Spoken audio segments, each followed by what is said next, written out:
Dautuna, the Great Lion. This is the word that is used in Botswana to refer to state president. But a century before Botswana had its first president, that name was used to address a different type of overlord. This was a conqueror from the lands south who traversed the lands of Botswana and ended up in lands north of where they live. Dautuna, the Great Lion, as the Tswana people called him. Today we explore the story of the Great Lion, whose name means the trail of blood, the founding king of the Ndebele, Mzilikazi. Before we proceed, please remember to like and share this video, and kindly subscribe to the channel for more educational content like this. Mzilikazi, the founding king of the Ndebele, was destined to great things from the day of his birth. The grandson of Zwide of Ndwandwe, he was more renowned as a former general of Shaka Zulu's army. From previous videos in the series, we have established that Zwide was Shaka's blood enemy, and that the Zulu king held him at the same level of contempt. It is understandable, therefore, why one would be confused about Mzilikazi's affiliation to his grandfather's enemy.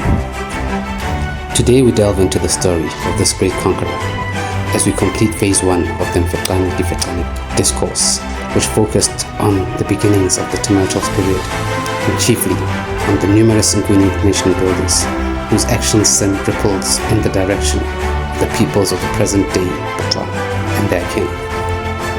Once again, our subject for today is directly connected to Zwide of the then very powerful Ndwandwe warrior nation. Let us first of all take a brief recap of the people of Zwide. Zwide, the son of Ndwandwe chieftain Langa, and his powerful sorceress queen Mtombazi, who was known for a collection of human skulls, was born around the same time as his future nemesis Zwide of Ndwandwe. Although these two paths took a very different trajectory, ultimately they became the opposite side of the same coin, yin and yang.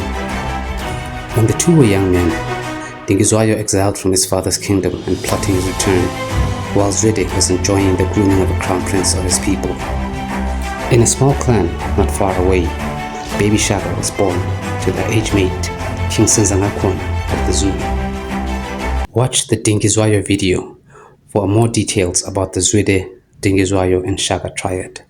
The link is provided in the description. Zwide would later marry his daughters to other Nguni strongmen in a bid to consolidate his kingdom through these strategic marriages. In a previous video, we talked of Danzi, who was wed to Sobuza of the Swati. Another daughter, Nompid, was married to the chieftain of a smaller yet noteworthy Kumalo clan, Machobana Gamangate. It was through this union that Mzilikazi was born. Zwide is said to have favored Mzilikazi over his other grandchildren, and actually had him stay with him at the capital for at least part of his childhood, while his parents remained in the royal kraal of the Kumalo. Zwide's Ndwandwe and Zwaide's Ndebele were military superpowers in the area at the time and were constantly at war. At this time, Shaka, who was exiled from his father's tribal territory, served as a general in Zwaide's army.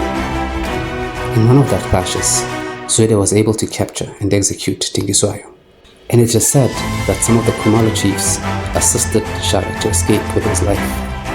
Zwide, in response to these allegations of treachery, ordered the death of the Kumalo chiefs, including their leader, his son-in-law, Machobana. He then installed Mzilikazi as the replacement for his executed father as the chieftain of the Kumalo. Driven by filial loyalty to his slain father, Mzilikazi's revenge was to secede with his Kumalo clan from the Ndwandwe kingdom and join his grandfather's archenemy, Shaka. At this time, Shaka was building the Zulu nation from the ashes of his fallen mentors and Tetra people. Most history texts start Mzilikazi's story here, at the time when he was a general in Shaka's army. A popular narration tells of how he decided along one of his raiding missions to stop doing Shaka's bidding and instead keep the bounty for himself. Knowing what to expect from Shaka's wrath, he took his entire clan and fled northwestwards. Fearing Shaka would exact his revenge by slaughtering any one of them he found alive, every last Khumalo man, woman and child started off on this great trek, which eventually saw the Khumalo name being replaced by Ndebele. But the truth is, being Zwide's grandson, and regardless of how he may felt about his father's execution, blood remains thicker than water.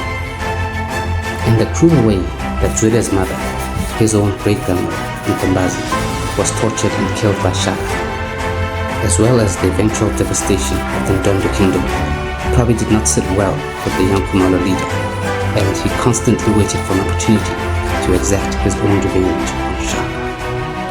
The Khumalo would cross the Drakensberg mountain, home of the Sotho people, and make their way into the lands inhabited by the Tswana. It was now that the Batswana encountered the full might of the powerful war machine from Zululand. Mzilikazi had been mentored by both Zwide and Shaka, two of the most brutal warlords that have ever walked this part of the earth. It is no wonder now how Mzilikazi got his name, Mzilikazi, the path of blood, or the trail of blood. Notwithstanding, there are those that choose the etymological path, Mzilikazi, one who hates blood, and argue that his reason for leaving Zululand was his hatred for the blood spill. You take your pick, but I go with the trail of blood, for indeed he left the trail of blood and corpses throughout every piece of land he traversed. Over a period of about 10 years, in the early 1820s, Mzilikazi and his Khumalo, who would later become known as Ndebele, reigned terror on the peoples of what would later become the Boer Republic of Transvaal, and further west into what would be known as Bechuanaland. Most of the residents of these areas were of Sotho stock. Among his expansionist strategies was the incorporation of conquered people into his kingdom, killing the men, taking the women and girls for wives, and raising young boys to become warriors for his army. There is little doubt, therefore, that the majority of what constitute the Ndebele nation today are descendants of Tswana, Sotho, Bedi, Venda, and the different Shona peoples that eventually met up with in present-day Zimbabwe. In fact, it is said that Ndebele society at the time was stratified into three castes: the Sanzi, the Enhla, and the Hola. The Sanzi, presumably meaning Southerners, formed a numerical minority but were the main aristocratic lineage. These were the descendants of the original Khumalos who left Zululand with Mzilikazi.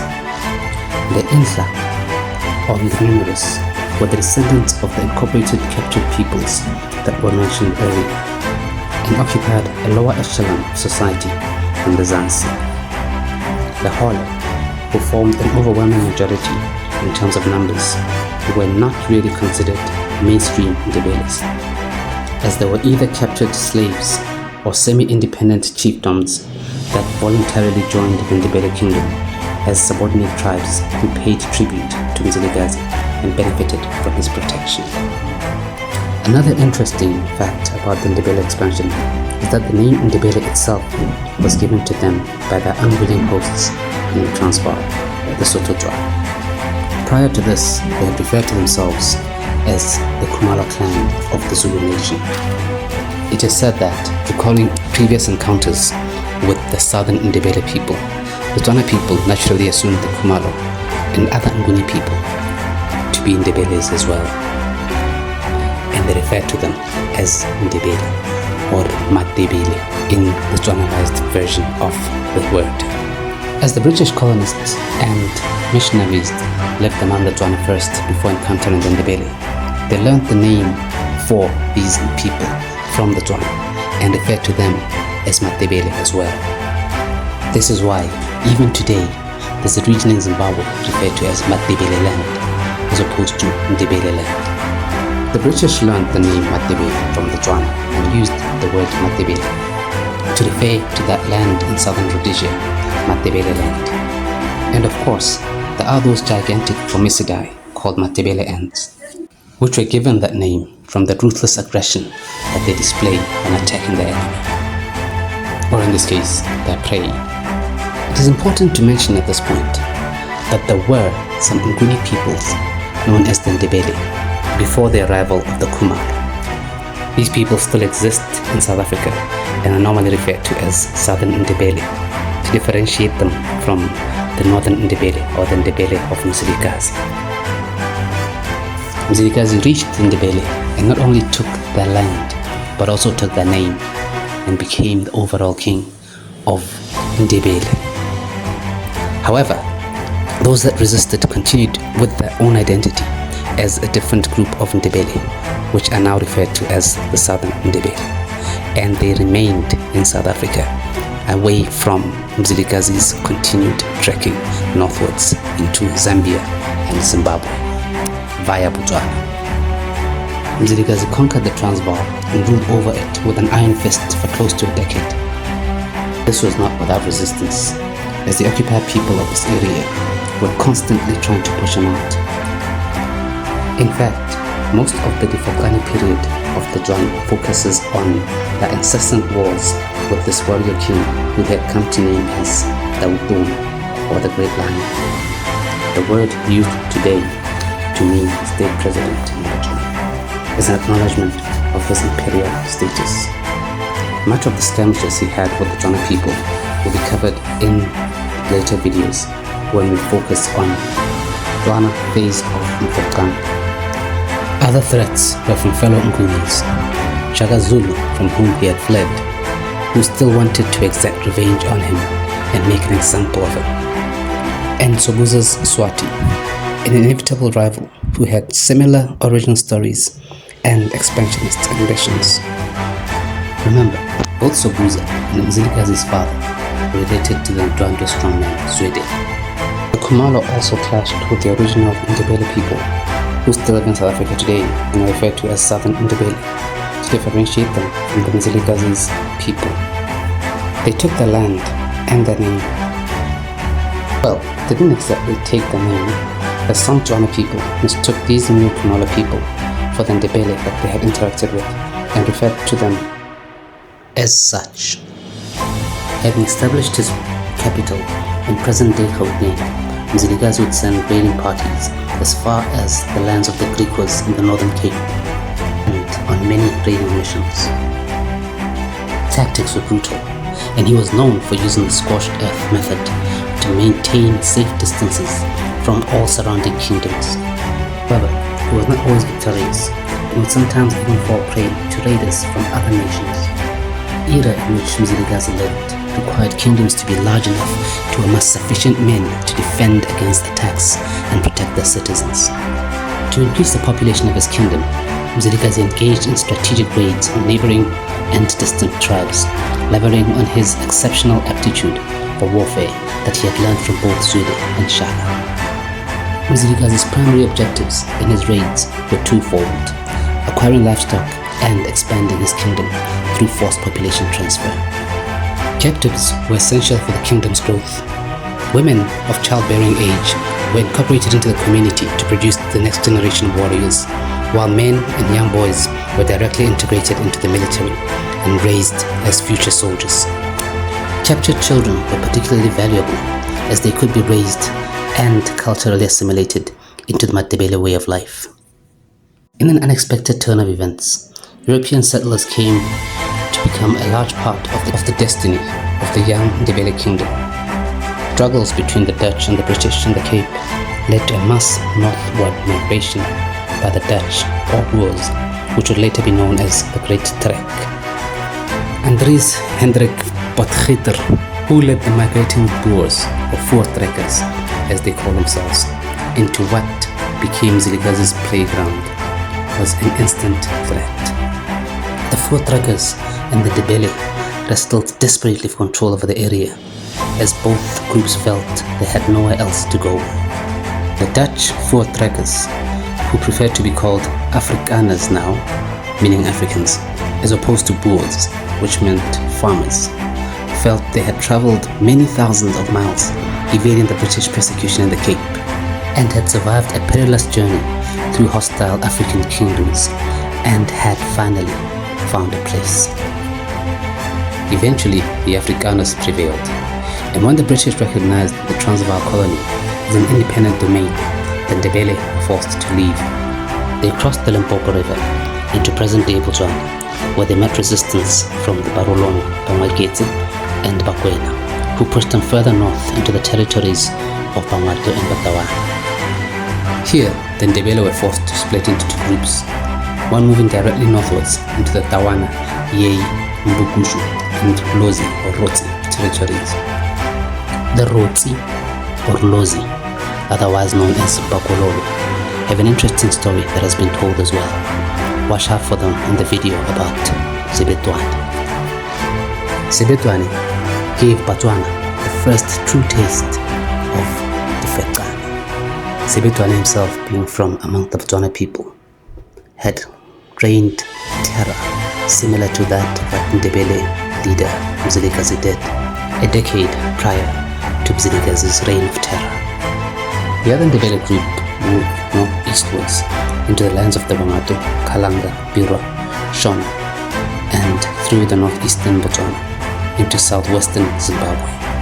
The group that had moved northward into Ngamiland and southern Zambia were defeated by local circumstances and peoples and were forced to migrate southwestwards, where they met up with the original group that had settled in the Shona area. Eventually, Mzilikazi's journeys brought him to the region known today as Ndebele land in western Zimbabwe. Here, he encountered Shona, Kalanga, and Ndwandwe people. While some tribes were subdued through force, others were incorporated into his growing kingdom through alliances and diplomacy. In Ndebele land, Mzilikazi established the Ndebele kingdom, a formidable state characterized by its strong military, centralized authority, and cultural synthesis. Under his rule, the Ndebele people flourished, and Mzilikazi's legacy as a great leader was cemented. Mzilikazi's reign was not without conflict.